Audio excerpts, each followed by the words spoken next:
আসসালামু আলাইকুম ওরহমতুল্লাহি ওবারাকাতু।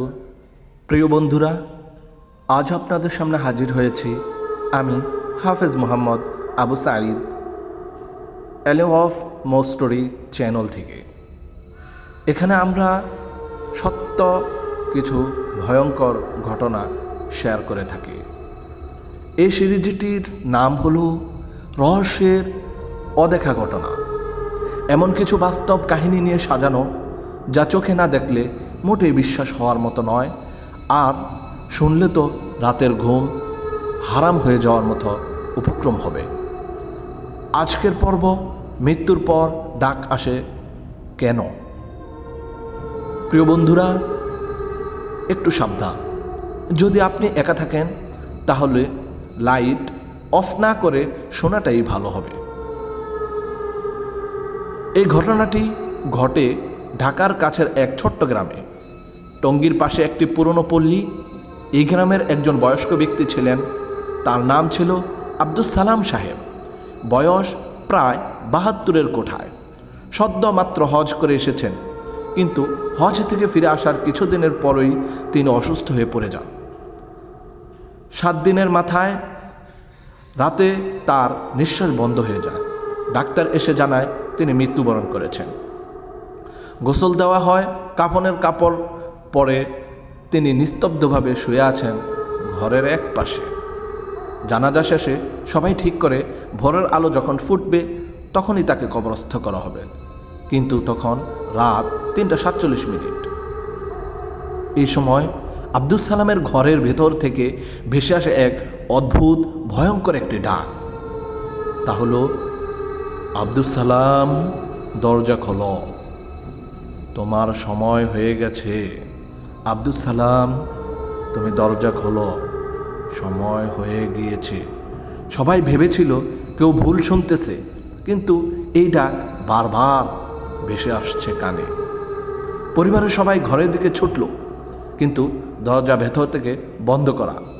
জানালার ফাঁক দিয়ে দেখা যায় কেউ নেই, কিন্তু দরজার সামনে হালকা কালো একটি ছায়া অবয়ব মূর্তি দাঁড়িয়ে আছে। এক সাহসী যুবক দরজাটি ভেঙে ফেলল। ভেতরে কফিনে পড়ে আছে আব্দুস সালাম সাহেব, কিন্তু ঘরের মেঝেতে এক অদ্ভুত জিনিস দেখা গেল।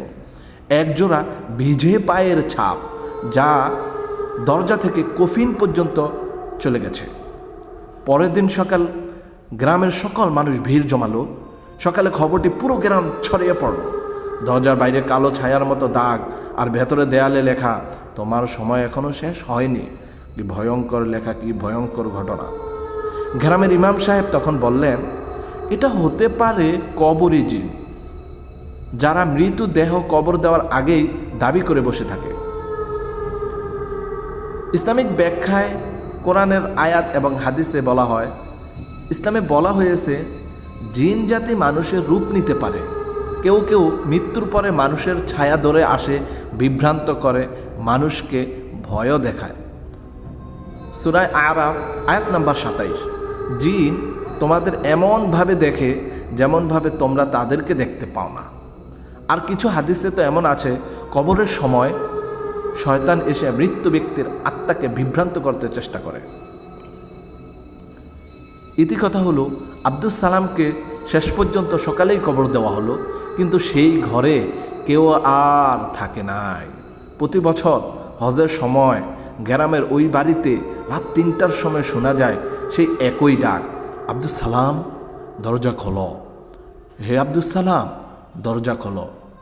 আজও এই রহস্যের কোনো সমাধান কেউই দিতে পারেনি। এটা কি জিনের কাজ, নাকি কবরের কোনো অজানা কোনো বার্তা, নাকি অন্য কোনো কিছু? এটা আপনারা বলতে পারবেন। দেখি আপনারা এই বিষয়ে কি ধারণা করতে পারেন।